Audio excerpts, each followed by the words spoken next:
Yeah, actually a little bit of a controversy because the league is pretty adamant about if you're going to exhibit any signs of a concussion, you got to come out of the game right away. But the fact that he played the entire game kind of makes me wonder when exactly he started showing these symptoms. If it was after the game, I don't know. But they've been pretty vague about it, other than to say that he's going to be expected back tomorrow. So I guess we'll have to wait and see what happens tomorrow. Were you surprised, Dave, were you surprised how nonchalantly Chip Kelly seemed to think that he was going to be back and ready to play tomorrow? Yeah, I was.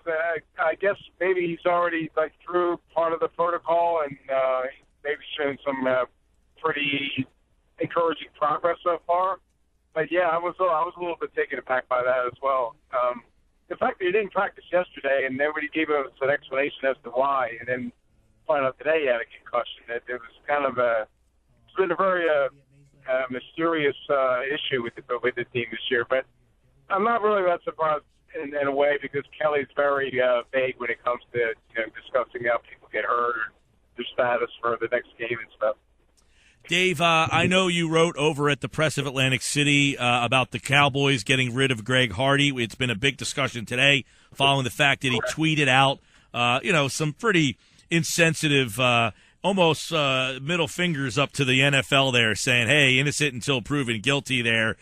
Very low-class type of deal. You said they should have gotten rid of Hardy. What was some of the reactions inside the Eagles locker room after that game about Hardy?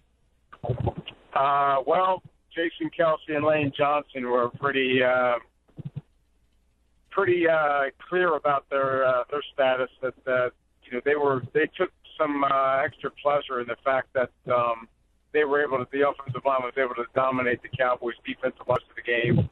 I mean, Hardy did have a sack, but was pretty much a non-factor for most of it. And both Kelsey and Johnson said afterwards that they managed to they went out of their way to hit him a little harder than they might have, just because of his stance and the issues that surround him. Kelsey said, that's hitting a woman is one of the things that he just has no tolerance for.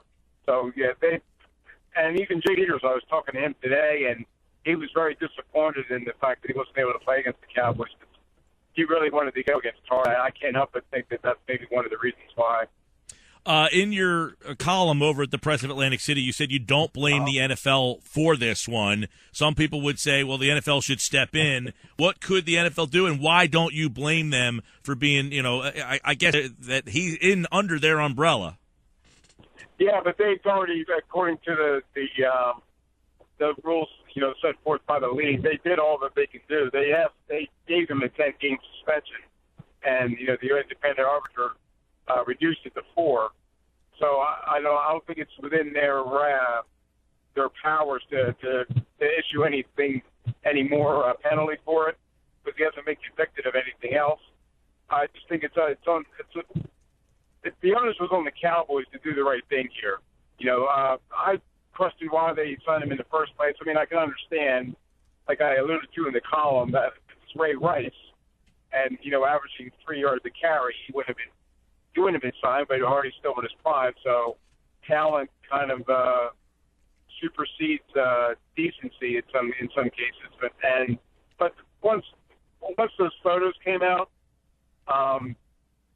he should have been done. I'm sorry. I just can't see how any way you could justify keeping him. I just can't. A lot of people would suggest, Dave, did you even need to wait for the photos? I mean, is that something that plays a big factor in this, or was the photos something that needed to be revealed? Well, it depends on your viewpoint. Like I said, if you hadn't seen the photos, then you were just going by the evidence without them. You can make the case that you need a pass rusher, and he's the best, so you sign him.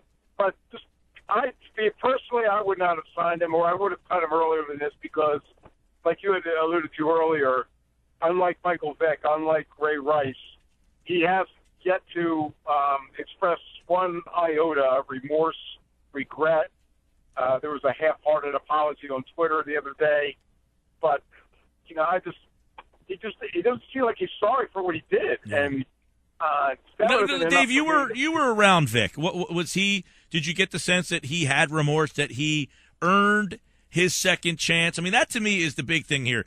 Vic, whether you like him or not, disagree with what he did, I feel like he at least worked his way up to get a second chance and earned it instead of being handed it. What did you learn about Michael Vick in your time covering him? No, it's interesting that you bring that up because when the Eagles first signed him, I was dead set against it. You know, being a dog lover, I just didn't. What he did was just absolutely heinous and disgusting. But he served his time in prison, and upon signing with the Eagles, he did everything he could to ingratiate himself back into the league and to society, really. Reaching out to animal rights groups, volunteering his time to counsel people that are, against that may have been involved in dog fighting, going out of his way to steer them in another direction. And he did. He won me over, and I was probably his harshest critic. I had no use for the guy originally, but I came to he didn't really need my forgiveness, but in my own mind, I came to forgive him for what he did because he did show remorse. He did apologize. He did go the extra mile to try to prevent this from happening again to other people and in other circumstances. So I think he did all that he could to make up for what he did. Dave Weinberg from the Press of Atlantic City, his column on Greg Hardy. You should check that out. A couple more quickie on the Birds. Obviously, sure. We talked about Jenkins, and it looks like he might play. How about Jason Peters? What is the feeling on him? He said himself today that he's 50-50, that he's been bothered by a pinched nerve in his back, and that's what caused him to go down in the game against the Panthers. And I guess it's just not all the way back. He did practice today, he said, on a limited basis, said he felt good, but it's going to be up to the coaches to decide whether he plays. And to be honest with you, I don't know if I'd rush him back because the offensive line had their best game of the season against the Cowboys without him. And so maybe you want to take your time. I know that Jason's, when he's healthy, he's really good, but if he's not 100%, then I think I'd maybe take the time and let him get to 100% because Lane Johnson, aside from a couple of false starts, I thought he did a pretty good job at left tackle.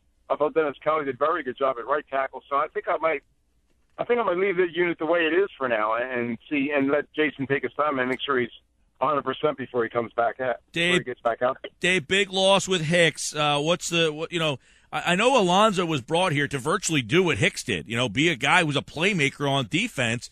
Can he become and get back to that form?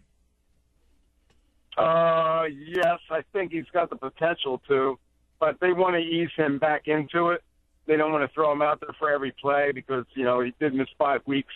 And so they gave him a little taste of playing time against the Cowboys. I think he'll get a little bit more against the Dolphins and then go on from there. But I think a big key is whether D'Amico Ryans can play on Sunday. I think they really need him to come back because that was probably the reason why the run defense has been so terrible the last 2 games.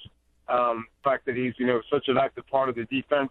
I think they need him back more than – and then, well, they need Kiko too, but I think they really need D'Amico to come back there and give some sense of stability to that defense.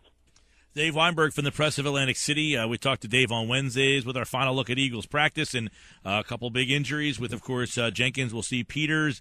And good stuff on the Hardy. Good column over at the Press of Atlantic City, Dave. Thanks so much. Oh, thanks, Mike. I appreciate it. All right. Good stuff from Dave.